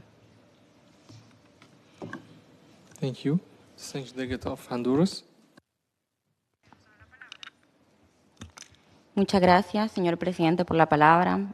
Esta es mi primera intervención, entonces quiero expresar el firme respaldo de Honduras en el proceso de la creación de esta convención y celebramos que sea desde el seno de las Naciones Unidas. Respecto a este tema de intercambio, para Honduras es una práctica poco frecuente. Tenemos pocos convenios bilaterales y multilaterales y nos encontramos en problemas de operatividad. En primer lugar, tenemos capacidades limitantes, como han mencionado el resto de los países, y optamos entonces porque esta convención, aparte de trabajar sobre lo que el Foro Global también ha realizado, también movilizar recursos y brindar capacitaciones y mecanismos que nos permitan a la mayoría de los países participar del intercambio. Por otro lado, también tenemos graves limitaciones con el tema del idioma. Es algo que hemos expresado en muchos países latinoamericanos, pues porque la mayoría de los documentos no están en nuestro idioma oficial, por el tema de interpretación de esa información. A veces someterse a evaluaciones es muy complejo. y puede haber una falta de claridad o de entendimiento de los conceptos que se pueden tratar. Asimismo, tenemos problemas también para acceder a asistencia por el tema del idioma. Muchas de las asistencias se brindan en idiomas que no son el nuestro, y eso también limita la capacidad de las personas que pueden beneficiarse de la asistencia técnica.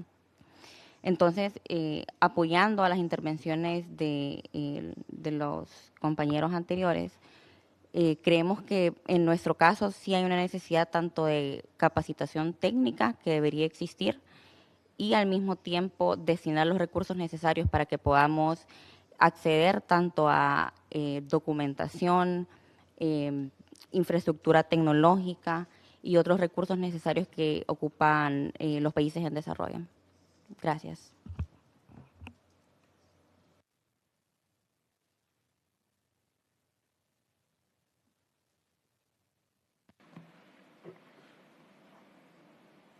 Okay, now we can move to the second part of the slide, which is what the barriers we face in providing information if we have to. Is it the same issue of legal instruments? Is there resources to process the claims?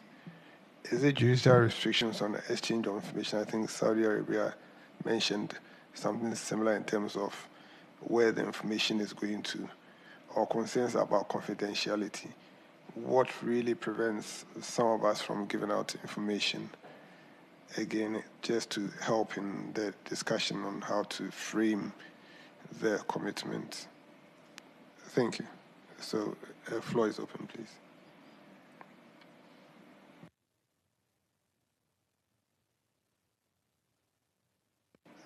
And I think Bahamas gave an example of their inhibitions in terms of they don't have an income tax, so sometimes giving the information becomes also a challenge. I mean, some of the challenge is a very unique challenge that I realize, and I'm sure some of us have such unique challenges.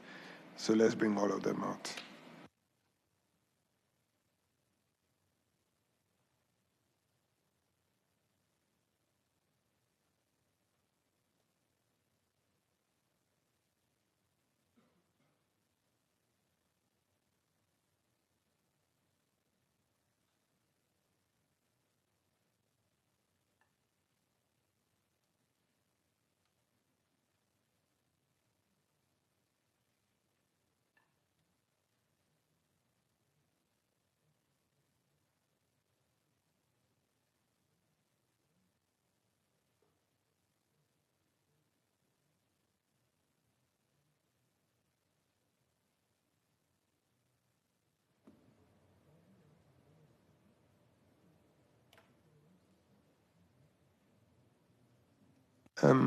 Earlier on, I think Jamaica wanted to say something. Or Marlene, are you okay? Jamaica wanted to say something.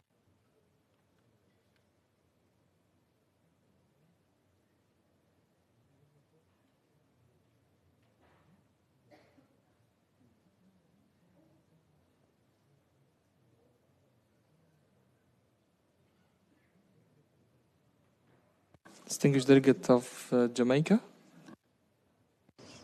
I'm sorry, Chair. Sorry, Daniel. I was somewhere else for a moment. The first point, receiving tax information.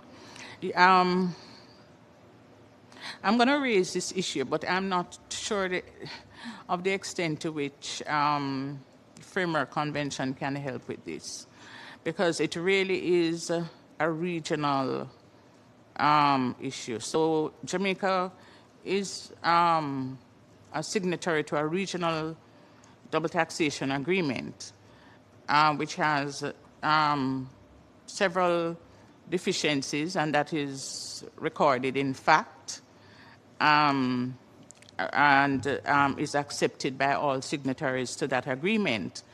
The problem with that agreement is that it does not have an appropriate exchange of information article, and it impacts our sovereign rights, and it impacts our tax base as well. And so I was looking at the first bullet point you have there about lack of legal instruments providing for information exchange. And I'm thinking that, yes, we do have, well, whereas we have a legal instrument, there is a deficiency in that legal instrument that impacts our ability to exchange information. So, because you were asking us to share our experiences, I just thought that I would share that that is one of our biggest problems in receiving information.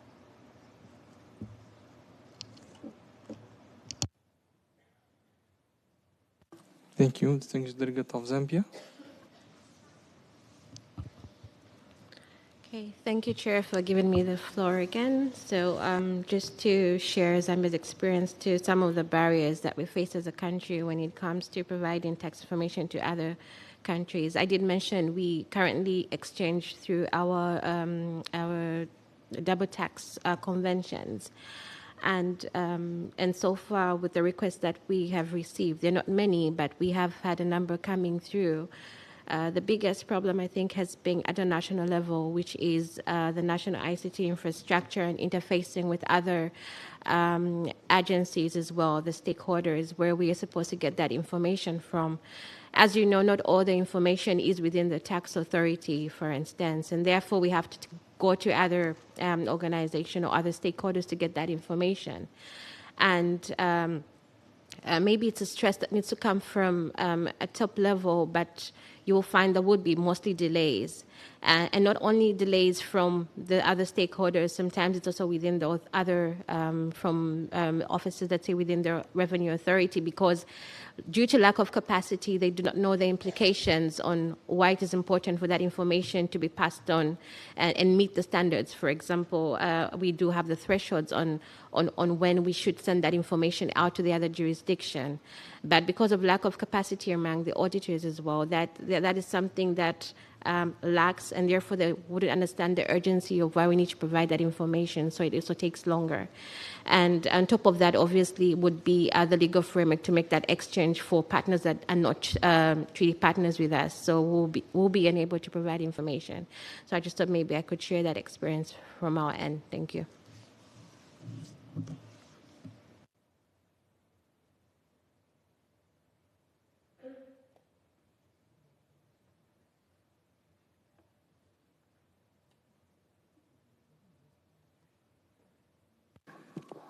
So I think Patricia here would like to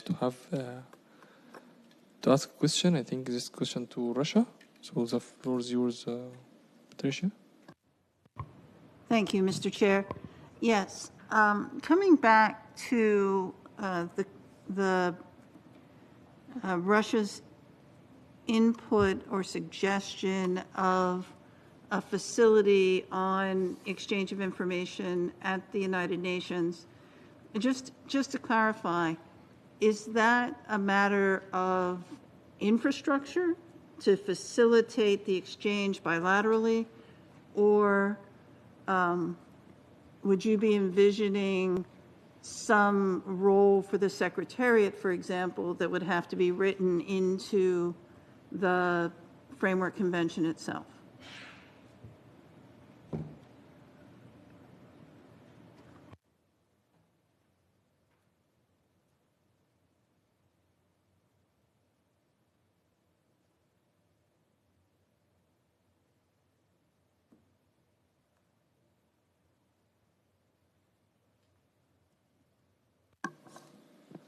Russian Federation. Мы имели в виду некую базу данных касательно только налогов.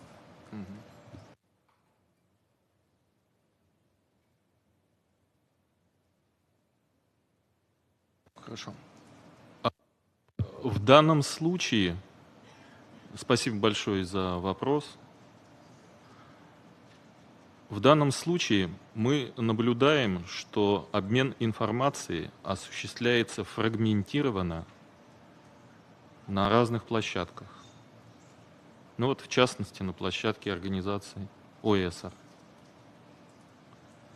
И не все страны являются членами глобального форума по обмену информацией.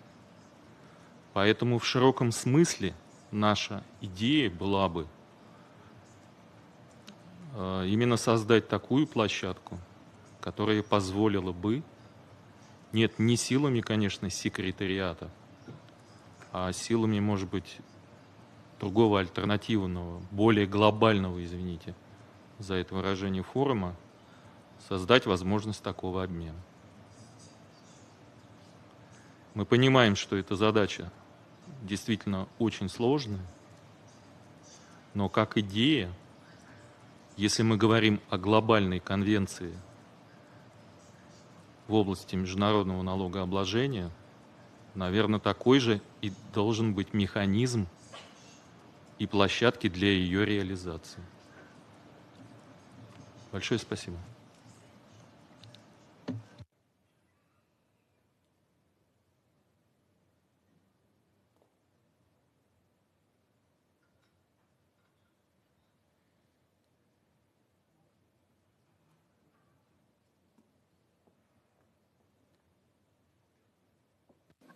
So I don't have any more requests for the floor from member states. So multi-stakeholders, if any of you would like to take the floor.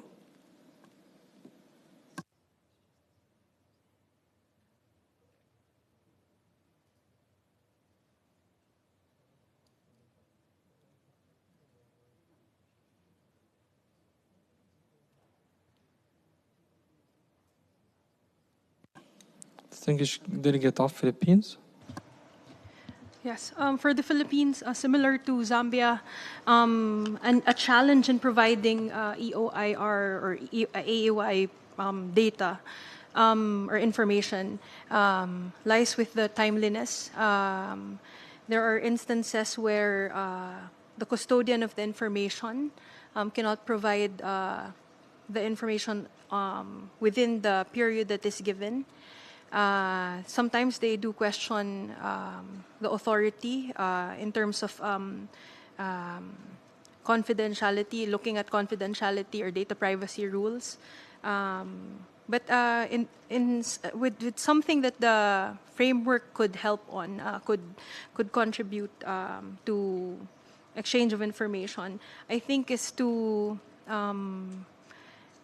establish communication lines between members that are exchanging information. There are instances where clarifications are needed or information is incomplete when a request is made, and the requesting competent authority do not reply on time. So maybe something in that aspect can be looked at. Thank you.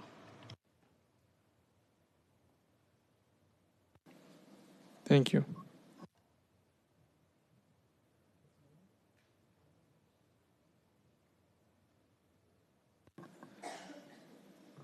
Distinguished Delegate of Jamaica. Thanks for the indulgence, Chair. Something just came to my mind regarding this topic on exchange of information. And I'm raising it. It's not in the TOR or anything. But one of the areas that I know the OECD is working on is exchange of information as it relates to crypto assets. I don't know if that is one of the areas that we would be contemplating here.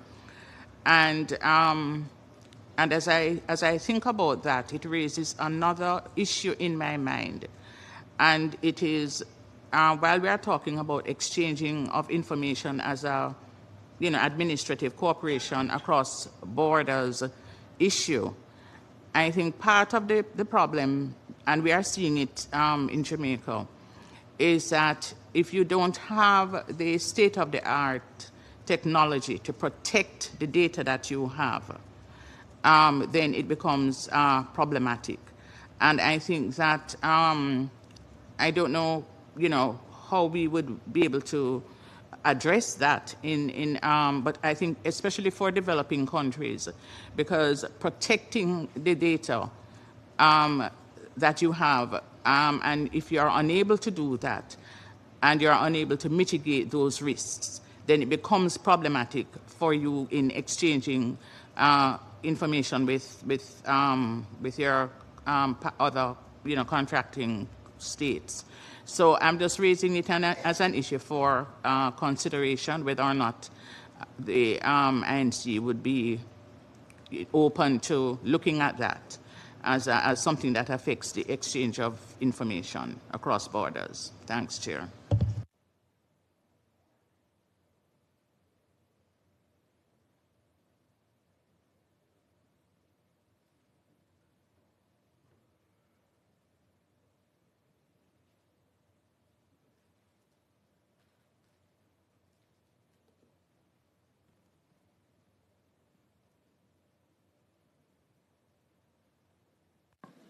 Okay, as I see no more interventions or requests for the floor.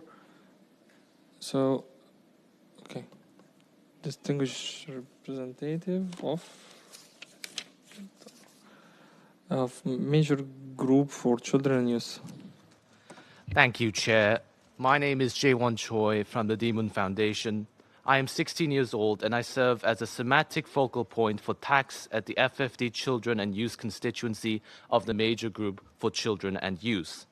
First, Mr. Chair, children and youth believe that information sharing and transparency is necessary in the production of an equitable tax convention that allows all stakeholders and rights holders to be meaningfully involved and informed.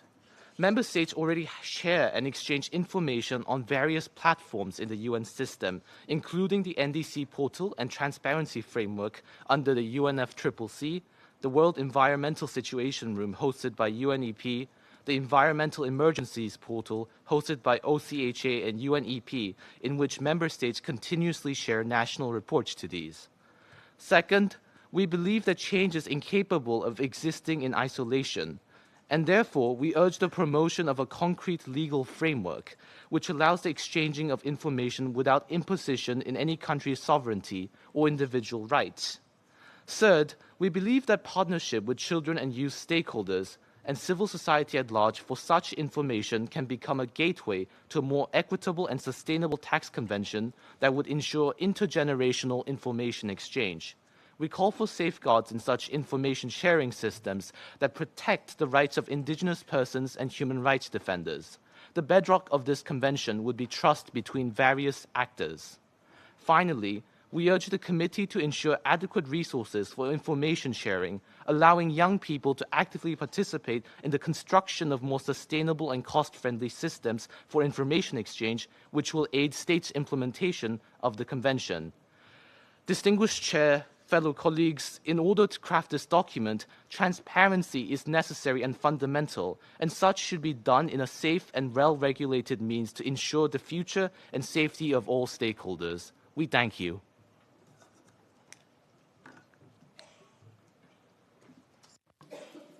Thank you. So I think we reached the end of this session, and the committee has concluded its program work for today. And thank you for all your inputs and interventions. And we're gonna, tomorrow there is no plenary, and we're gonna continue our discussions on Friday morning 10 a.m. in the same room, and we will dive a little bit in paragraph 19 of the issue notes for work stream 1, in which there is other commitments that still some work need to be done on it. So we'll start the discussion on paragraph 19 on Friday morning, 10 a.m., the same room. Thank you all and see you and have a good evening. Thank you.